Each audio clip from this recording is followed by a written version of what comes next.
Oke, assalamualaikum warahmatullahi wabarakatuh. Selamat pagi anak-anak. Semoga hari ini masih semangat dan masih sehat ya.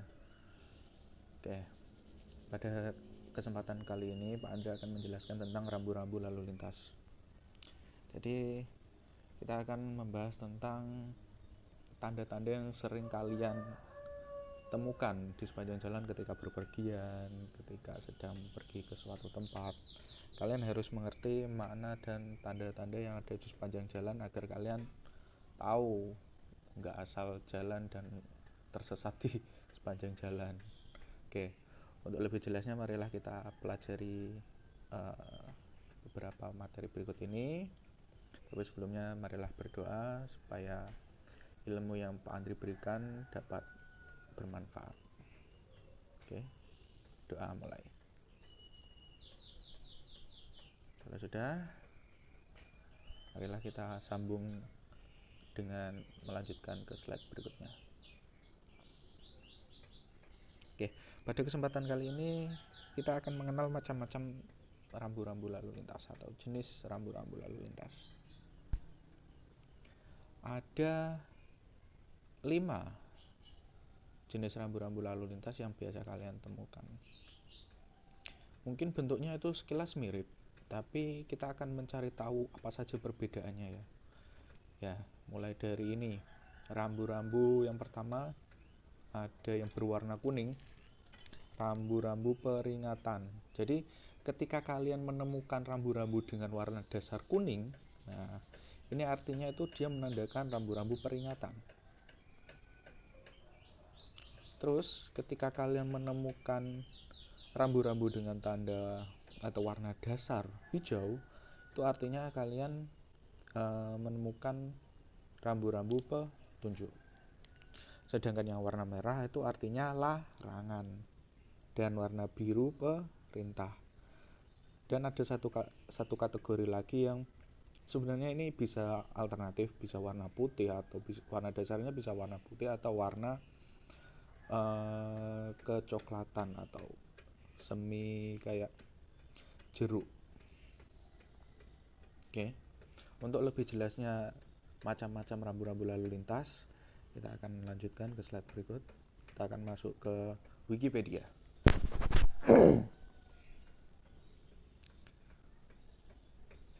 Nah, untuk di Wikipedia ini sebenarnya sudah sangat jelas sekali. Kalian bisa cek sendiri di website kalau ingin lebih jelasnya.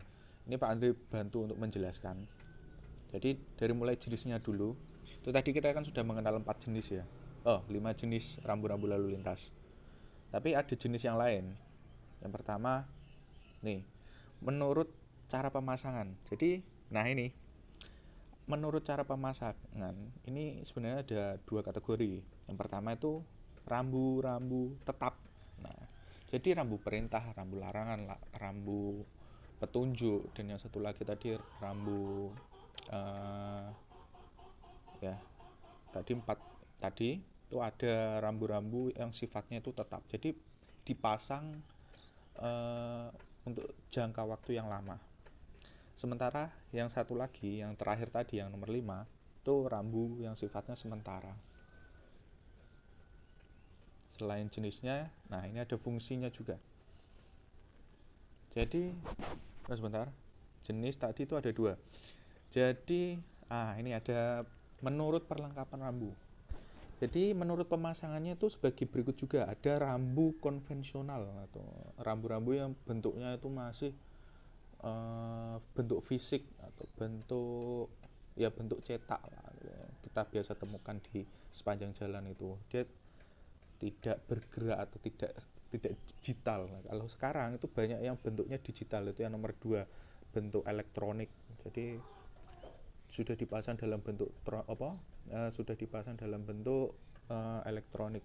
Itu biasa di kota-kota besar seperti di Panglima atau di Jalan Pemuda itu banyak. Kalian akan menemukan rambu-rambu yang berbentuk elektronik. Nah, rambu konvensional adalah rambu lalu lintas yang berupa rambu dengan bahan yang dapat memantulkan cahaya. Sedangkan rambu elektronik adalah rambu lalu lintas yang berupa rambu yang informasinya dapat diatur secara elektronik. itu menurut jenisnya. Sedangkan untuk menurut fungsinya, ini ada daun. Oke, kita skip dulu untuk yang ini, bisa dibaca sendiri di rumah. Yang kita akan pelajari kali ini adalah rambu peringatan terlebih dahulu. Nah, ini di Wikipedia sudah ada sebenarnya, sudah jelas. Ada 5 macam. Yang pertama, rambu peringatan, petunjuk, larangan, perintah, dan rambu sementara. Yuk, kita masuk ke rambu peringatan terlebih dahulu.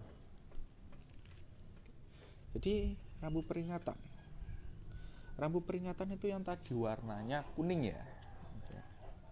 Jadi, rambu peringatan itu digunakan untuk memberi peringatan. Nah, kalau ada bahaya di jalan. Terus, ini bisa mengetahui kondisi prasarana, misalkan jalan itu berlubang atau sedang ada tikungan, itu bisa tahu dengan rambu peringatan. Kondisi alam, misalkan banjir, itu juga ada. Kondisi cuaca, kondisi lingkungan, dan lokasi rawan kecelakaan. Nah, kita lanjut.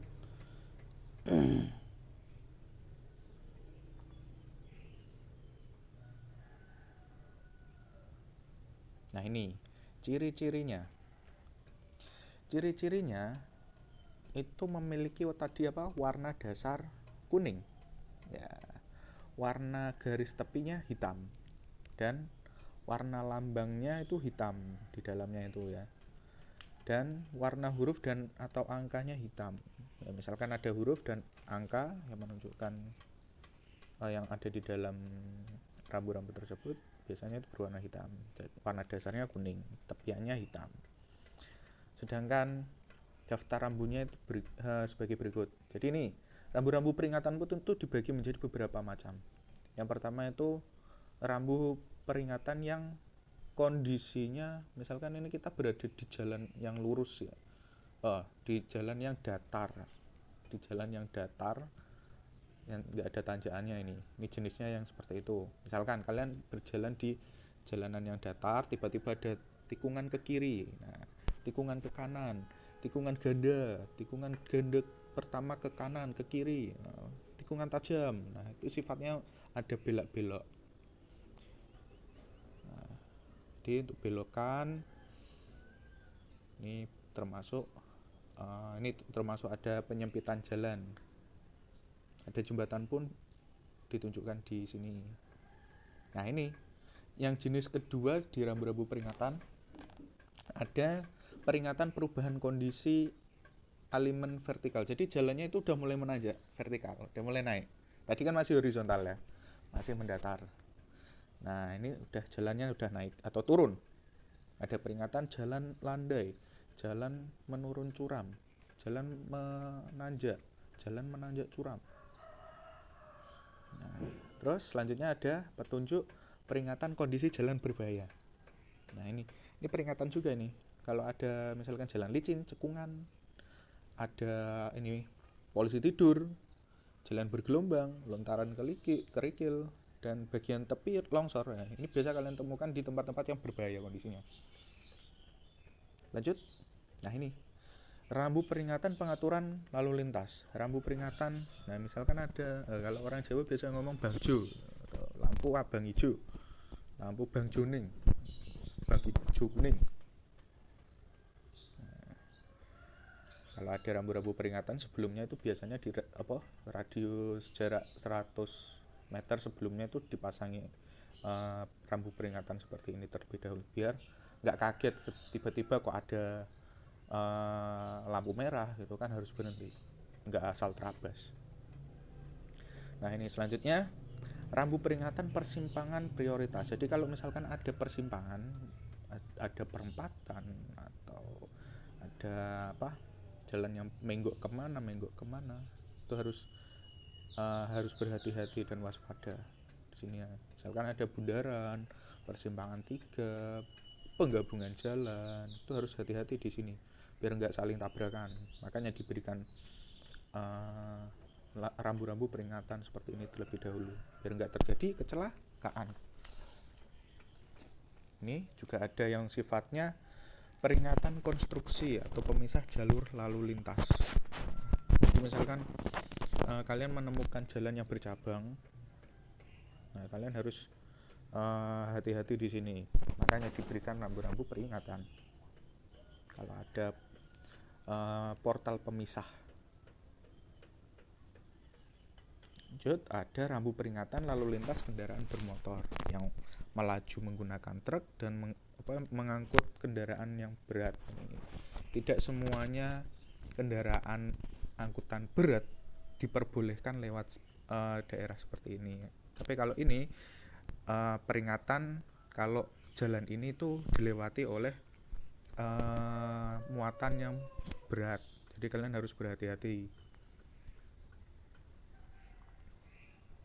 Nah, terus selanjutnya nih ada rambu-rambu peringatan selain lalu lintas kendaraan bermotor. Nah, ini terkhusus untuk penyeberang jalan kaki, terus apalagi pesepeda. Nah, ada juga untuk binatang ternak, jangan salah. Ketika kalian berada di lingkungan suatu peternakan yang sangat besar, ini banyak dijumpai seperti ini, tanda seperti ini. Jadi kalian nggak asal jalan, nggak asal ngebut, tiba-tiba ada sapi lewat atau ada kambing lewat kalian tabrak, itu sangat berbahaya sekali. Nah, kalau yang jarang kita temukan ini binatang liar. Kalau di Jawa mungkin sudah nggak ada ya kalau binatang liar, tapi mungkin kalau di luar Jawa masih banyak, terutama mungkin di daerah Kalimantan atau di daerah Papua itu mungkin masih banyak binatang-binatang liar yang menyeberang seenaknya. Itu rusa itu.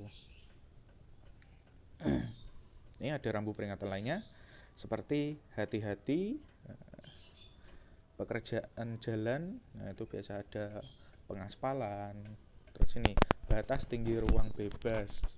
Jadi kalau ada peraturan bahwa tinggi maksimal itu suatu kendaraan hanya 5 meter, nggak boleh melebihi itu. Kalau kamu mau terabas, wah bisa berbahaya dengan kendaraanmu sendiri. Termasuk ini lebar dari suatu kendaraan itu juga diukur. Kamu nggak bisa asal lewat di jalan sini dengan lebar sekian, nggak boleh. Terus perlintasan kereta api. Nah, ini banyak ketika kalian menemukan tanda perlintasan kereta api seperti ini di jalur kereta api ya, di Poncol banyak itu, Tawang banyak. Di sepanjang rel kereta api pasti kalian temukan ini perlintasan kereta api dengan palang pintu. Selanjutnya ini pesawat. Nah, bisa kalian temukan juga di Semarang masih ada. Terus angin samping, jalan dua arah, jembatan angkat. Ya mungkin kalau jembatan angkat ini yang mungkin jarang sudah kita temukan.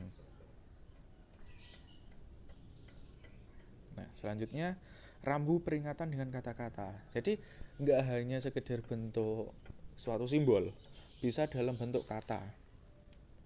Misalkan hati-hati terjadi kabut, hati-hati angin kencang. Nah, jadi ini bisa memberikan kalian peringatan terlebih dahulu kalau ada kabut. Misalkan ini biasa di jalan tol yang mungkin nggak banyak penduduk tapi daerah pegunungan dan anginnya bertiup dengan kencang dan banyak kabutnya. Wah, itu bisa berbahaya sekali kalau waktu pagi hari atau malam hari yang saat berkabut. Terus rambu peringatan pengarah gerakan lalu lintas. Jadi rambu pengarah tikungan ke kiri atau ke kanan itu nanti ada ini bentuknya seperti itu. Terus rambu peringatan rintangan atau objek berbahaya, bentuknya seperti itu. Dan rambu peringatan rintangan atau objek berbahaya. Oke, tadi rambu peringatan sudah. Lanjut kita menuju ke rambu petunjuk. Rambu petunjuk itu yang mana, Pak? Rambu petunjuk itu digunakan untuk memandu pengguna jalan saat melakukan perjalanan atau untuk memberikan informasi lain kepada pengguna jalan. Jenis-jenisnya itu ada ini. Rambu petunjuk pendahulu jurusan, bla bla bla bla bla bla bla, bisa dibaca sendiri. Ada banyak ini.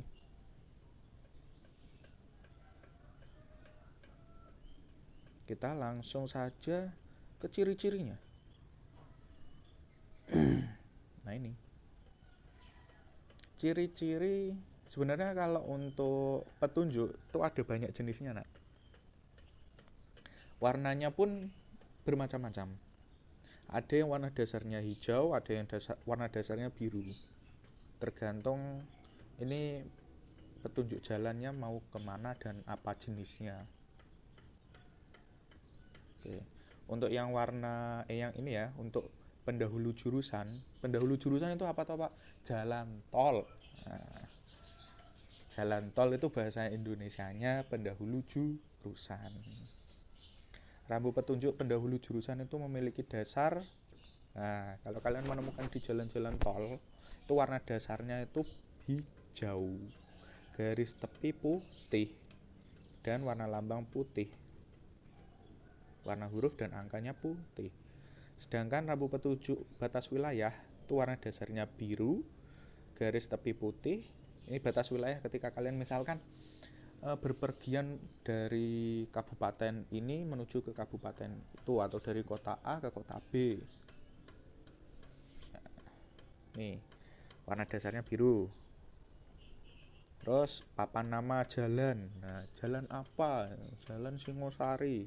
Itu warna dasarnya hijau. Kalau ada yang buat warna dasar lain, nah itu berarti nggak belajar yang ini. Padahal udah diatur dalam aturan yang sudah ditetapkan tadi. Terus rambu petunjuk jurusan wilayah. Rambu petunjuk jurusan wilayah dan lokasi tertentu memiliki warna dasar. Misalkan kamu menuju ke Surabaya, misalkan menuju ke Yogyakarta, ini warna petunjuk dasarnya itu hijau. Itu banyak itu. Petunjuk jurusan lokasi kawasan wisata warna dasar coklat. Nah ini kalau kalian berkeliling di kota Semarang, kalau menemukan warna dasar coklat, itu biasanya itu menunjukkan lokasi pariwisata. Misalkan mau ke Gua Kreo, mau ke mana lagi, Waduk Jati Barang, itu biasanya ada. Desa wisata Kandri itu ada warna dasarnya coklat. Kalian bisa temui itu di beberapa tempat. Yang pernah Pak Andre temukan itu di daerah Ungaran, itu menunjukkan lokasi dan kawasan wisata. Atau di daerah Budak Payung itu ada Banyumanik, itu ada menunjukkan lokasi dan kawasan wisata yang warna dasarnya itu coklat. Nah ini peraturan tambahan ini untuk nomor rute jalan nasional, provinsi, jalan kabupaten kota, itu bentuknya segi 6, warna dasar putih, warna angka hitam. Tuh, nomor rute Asian Highway ini bentuk segi 4, warna dasar putih. Ini. Untuk lebih jelasnya mari kita saksikan lebih jelas di gambar. Nah ini daftar rambu pendahulu jurusan yang sudah Pak Andre jelaskan tadi. Pendahulu jurusan tadi itu jalan tol. Ini kalian bisa temukan di jalan tol. Misalkan ada jalan tol menuju tuh persimpangan, ada persimpangan menuju Jatayu, Ciroyom, Ciberu, Cimahi. Ya, itu ada persimpangan di jalan tol itu yang menunjukkan ke berbagai arah kota. Biar nggak tersesat, kalian nggak asal muter-muter di jalan tol tapi nggak tahu ke arah mana. Harus lihat tandanya. Terus ini kurang lebihnya jenisnya adalah rambu-rambu petunjuk untuk ke arah mana. Misalkan mau keluar dari jalan tol itu juga ada, atau rambu petunjuk jalan menuju jalan tol lain. Jadi dari jalan tol pertama nyebrang ke jalan tol berikutnya, lanjut ke jalan tol berikutnya, sambungannya. Karena di Indonesia kita sudah tersambung ya, dari mulai ya Jawa yang bagian timur dan barat itu alhamdulillah sudah tersambung. Jadi kalian bisa lewat jalan tol kapanpun dan dimanapun. Selanjutnya ada rambu petunjuk batas wilayah. Ini ketika kalian keluar dari kota Semarang atau menuju ke kota lain, ini ada petunjuk batas wilayah. Kalau batas wilayah perkotaan, nah ini ada misalkan kalian keluar dari kota Semarang, itu kalian akan menemukan batas awal dan batas akhir. Batas akhirnya pasti kalian kalau mau misalkan ke Demak itu ada tanda Semarang dicoret. Jadi Semarang itu batasnya di sini. Kalian keluar dari situ udah bukan lagi di Semarang. Jadi Semarangnya dicoret. Kalau kalian masuk ke kota misalkan dari Semarang ke Demak, nah Demaknya nggak dicoret. Nah, seperti itu. Selanjutnya ini rambu petunjuk batas jalan tol. Seperti ini bentuknya ya kira-kira ya, sama batas awal dan batas akhir jalan tol. Ketika kalian masuk ke jalan tol itu tandanya berarti belum ada coretannya, tapi kalau kalian keluar berarti tandanya dicoret. Terus ini ada rambu petunjuk lokasi tempat umum, terminal bis, kereta api, pelabuhan, bandar udara, TPS dan TPA. TPA di tempat di kota Semarang di sebelah mana? Ayo coba Andri kasih tahu yang belum pernah jalan-jalan ke kota Semarang. Kalau ada yang belum tahu, tak kasih tahu tempat TPA-nya di kota Semarang itu di dekat Jatibarang, itu di dekat Waduk Jatibarang. Lanjut, petunjuk lokasi fasilitas komunikasi ya, ada kantor pos, ada telepon umum, itu dipasangi rambu petunjuk seperti ini. Selanjutnya petunjuk fasilitas pemberhentian kendaraan umum seperti halte bus dan taksi. Kendaraan umum selain bus dan taksi misalkan bajai itu kalau di situ, atau becak bisa. Terus petunjuk lokasi fasilitas penyeberangan pejalan kaki. Jadi pejalan kaki juga dikasih petunjuk kalau di sini boleh lewat, ada zebra cross loh. Kalau lewat di sebelah sini jangan lewat di sembarang tempat, kan berbahaya, harus lewat di tempat yang sudah disediakan. Selanjutnya petunjuk lokasi fasilitas parkir, zona parkir untuk penyandang disabilitas. Ini mungkin kalau zona tempat-tempat yang untuk penyandang disabilitas kurang ramah ya di kota Semarang, yang sudah cukup menerapkan seperti itu misalkan Surabaya, dan yang kemarin terbaru itu karena ada Asian Games, jadi di dekat Stadion Gelora Bung Karno itu sudah banyak tersedia fasilitas untuk penyandang disabilitas. Selanjutnya petunjuk terowongan. Jadi ini terowongan masuk dan terowongan keluar. Lanjut, fasilitas tanggap bencana, rute evakuasi tsunami. Semoga nggak ada ya. Semoga nggak ada bencana, tapi ada tanda seperti ini cukup untuk memberikan kita kewaspadaan kalau suatu saat bencana itu terjadi. Karena di Indonesia kan kita berada di jalur cincin api, yang artinya bisa kapanpun terjadi bencana yang vulkanik ataupun tektonik, yang dari darat maupun dari laut. Zona evakuasi gempa bumi, evakuasi letusan gunung berapi. Nah ini di Krakatau mungkin dikasih tanda seperti ini, atau mungkin di daerah Gunung Merapi juga ada. Lanjut, lokasi berkumpul darurat. Nah ini kalau misalkan ada bencana kita harus berkumpul di suatu tempat yang bisa menyelamatkan kita semua, misalkan di lapangan yang luas, atau kalau terjadi banjir berarti ya di dalam gedung yang tinggi. Itu lokasi evakuasi perlu diadakan atau diberikan tempat tersendiri. Lanjut, camp pengungsian. Nah ini kalau sudah terjadi bencana, kita kan harus ada tempat untuk mengungsikan diri. Biasanya ada dibuat tenda-tenda. Lalu pusat pengungsian. Nah di situ juga ada.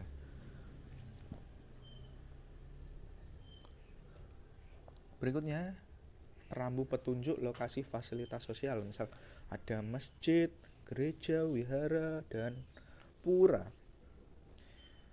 Masjid kan untuk orang Islam, gereja kan untuk Kristen dan Katolik, wihara untuk siapa ayo, pura untuk siapa ayo. Wihara itu untuk tempat peribadatan orang Hindu. Salah, Buddha. Ya, wihara itu tempat peribadatan orang Buddha. Sedangkan pura tempat peribadatan kaum siapa? Umat Hindu. Nah, pura ini kalian biasa temukan banyak ini di Bali ini. Kalau yang belum pernah ke Bali, kapan-kapan mampir, banyak sekali pura di sepanjang jalan. Satu lagi, agama Katolik. Agama Tionghoa itu Konghucu. Nah, Konghucu itu tempat peribadatannya namanya apa? Kelenteng. Ini belum disebutkan, ini kurang satu. Nggak apa-apa, lanjut. Petunjuk lokasi pemerintahan dan pelayanan umum. Ini ada rumah sakit, puskesmas, apotek, SPBU. Yang sering kalian temui pasti nih SPBU, banyak sekali yang tanda-tandanya seperti itu. Stasiun uji berkala, uji emisi, jembatan timbang, museum. Itu harusnya diberikan petunjuk jalan seperti ini.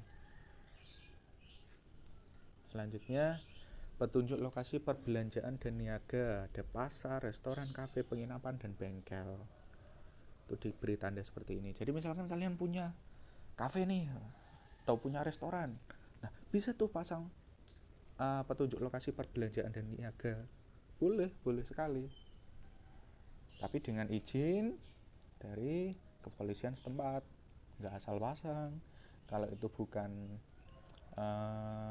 nggak dapat persetujuan, ya kalian harus izin terlebih dahulu.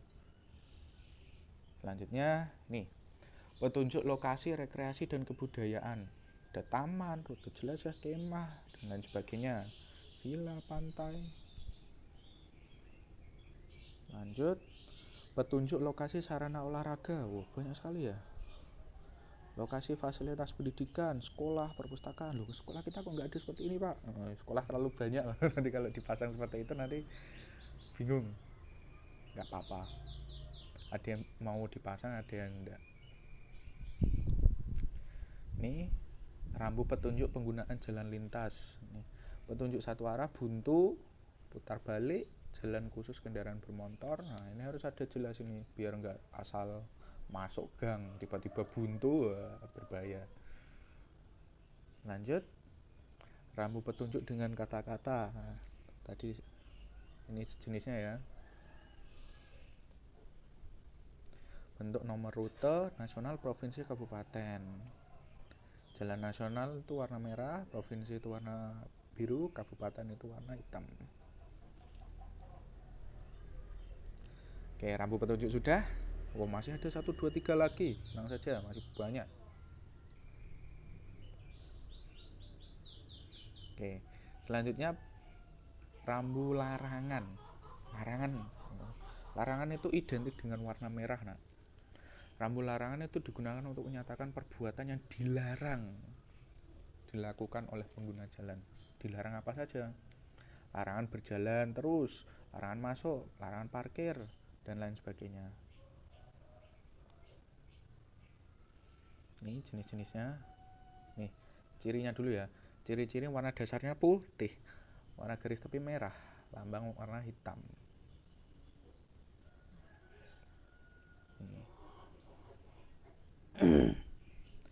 Jadi ini, misalkan larangan, dilarang berjalan terus sebelum dipastikan selamat. Stop, harus berhenti.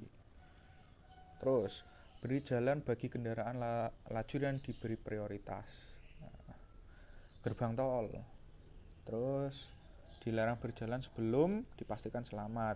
Ini kereta api bentuknya seperti ini, palang kereta api banyak. Jadi kalian nggak boleh lewat dulu kalau masih ada tanda ini. Terus, rambu larangan masuk.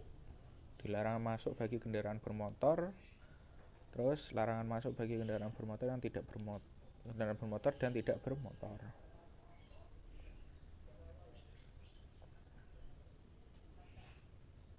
Lanjut, larangan masuk bagi kendaraan bermotor tertentu. Berarti biasanya ini ditemukan di jalan-jalan yang tidak boleh dilewati oleh motor. Misalkan jalan mana yang nggak boleh dilewati motor, jalan tadi, jalan tol atau pendahulu jurusan, itu nggak boleh. Terus larangan masuk kendaraan tidak bermotor, sepeda, ini kan berbahaya juga. Kalau misalkan ada sepeda masuk ke jalan tol, itu kan berbahaya sekali. Jalur cepat tapi dia lambat sendiri, bisa-bisa diterjang dari belakang. Terus nah ini larangan masuk kendaraan dengan berat tertentu, misalkan panjang sekian nggak boleh lewat, tinggi sekian nggak boleh lewat. Lampu larangan parkir, dilarang berhenti, dilarang parkir. Nah ini harus tahu perbedaannya. Dilarang berhenti, dilarang stop, berarti harus lanjut terus, ya nggak boleh parkir di situ, nggak boleh berhenti di situ. Dilarang parkir. Lanjut, rambu larangan pergerakan lalu lintas tertentu, larangan belok, larangan memutar, larangan menyalip. Terus nih, larangan menjalankan kendaraan dengan kecepatan lebih dari 80 km per jam. Nggak boleh lebih dari 80 km. Kalau lebih dari itu, wah kalian kena tilang nanti. Karena sekarang banyak yang model elektronik di kota Semarang, kalian ketika berada di jalan kok melaju dengan kecepatan yang sudah ditetapkan, melebihi kecepatan yang sudah ditetapkan, wah itu sangat berbahaya sekali. Bisa-bisa kalian kena tilang online.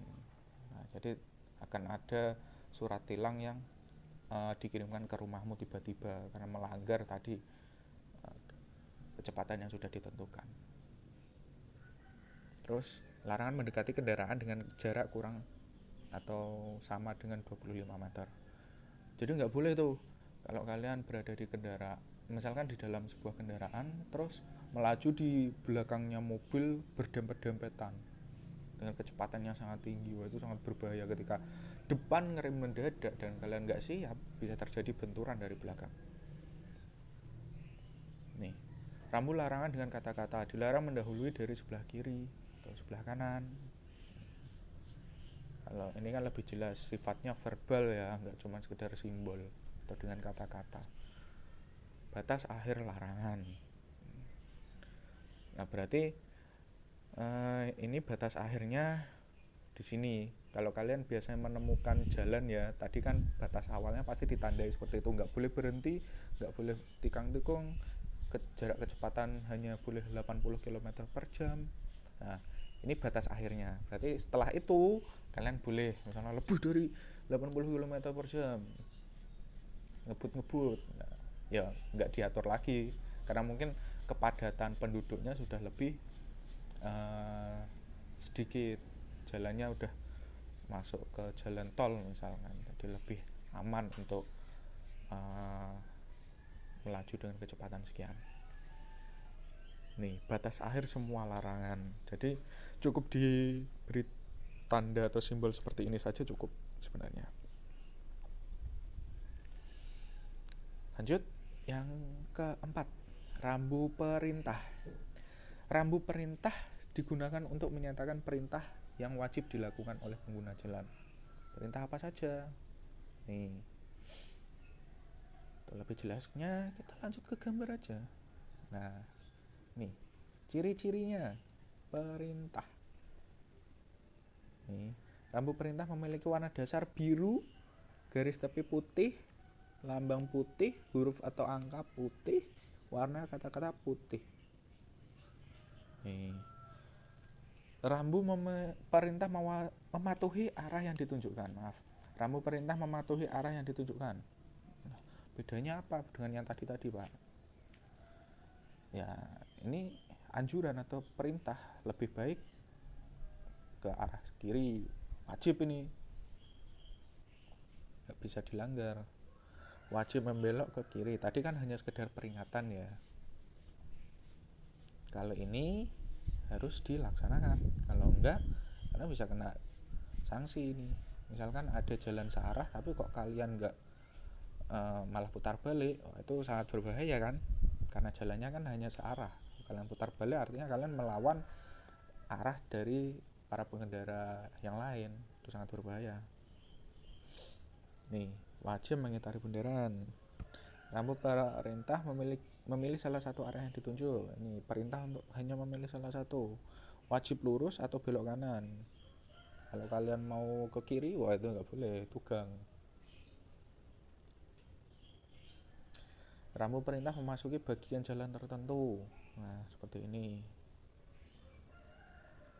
Rambu batas minimum kecepatan, ya kurang lebih sama, hampir sama dengan tadi. Rambu perintah penggunaan rantai ban. Terus rambu perintah menggunakan jalur atau lajur khusus. Lajur khusus pemotor, bis, angkutan barang dan lain sebagainya. Jalur khusus pejalan kaki, pengguna kuda pun bisa nih. Terus bersepeda, becak, jalur khusus pedati, jalur khusus delman. Wah, delman ini mungkin di kota Jogja ini masih banyak nih. Terus nih, batas akhir perintah ya kurang lebih sama seperti tadi. Batas akhir kecepatan minimal yang diperbolehkan. Jadi setelah itu ya seperti tadi, batas akhirnya boleh dicoret. Rambu perintah dengan kata-kata ya, kurang lebih sama, hanya ini warna dasarnya biru ya. Rambu sementara. Oke, tadi kan 4 jenis itu tadi yang sifatnya tetap dipasang di situ untuk jangka waktu yang lama. Kalau yang ini sementara, misalkan ada kejadian-kejadian tertentu yang mewajibkan untuk pemasangan sebuah atribut rambu-rambu atau tanda-tanda. Nih, udah diatur juga dalam peraturan pemerintah PM 13 tahun 2014. Ini himbauan untuk perambuan sementara di zona konstruksi itu ini harus ada ini. Misalkan sedang terjadi pembangunan di suatu wilayah, ini harus diberi rambu-rambu sementara dulu. Misalkan ada konstruksi apa di sini, jalan, ada konstruksi gedung, ini ada jalan rusak, pekerjaan jalan, perubahan lalu lintas. Misalkan kalau kalian mau ke puncak Bogor, wah ini kalau dari yang Jakarta itu biasanya jalannya kan dijadikan satu arah biar enggak terjadi kepadatan. Terus tidak berfungsi alat pemberi isyarat, bencana alam, kecelakaan lalu lintas dan lain sebagainya. Ini bentuk lalu lintas sementara dapat berupa rambu peringatan, rambu larangan, rambu perintah, rambu petunjuk. Itu dijadikan satu di rambu sementara seperti ini. Jadi tapi hanya dipakai untuk sementara. Ini dibuat dalam bentuk konstruksi yang dapat dipindahkan, dipasang dalam waktu terbatas atau singkat ya, kegiatan tertentu. Ciri-cirinya, nah, bisa warna putih, bisa warna dasar jingga, warna garis tepi hitam, warna lambang atau tulisannya hitam. Rambu peringatan sementara perubahan kondisi alimen, ini seperti yang petunjuk tadi ya, ada ini. Terus ini kurang lebihnya ini hampir sama seperti yang tadi, hanya saja ini pemasangannya sifatnya sementara. Nah, ini yang mungkin kalian tidak akan temui di beberapa petunjuk jalan tadi. Yang pertama ini petugas kontrol lalu lintas, konstruksi di hadapan, nah itu enggak ada. Nah, kurang lebihnya yang lain sama. Oke, kalau sudah, kita kembali ke slide yang tadi.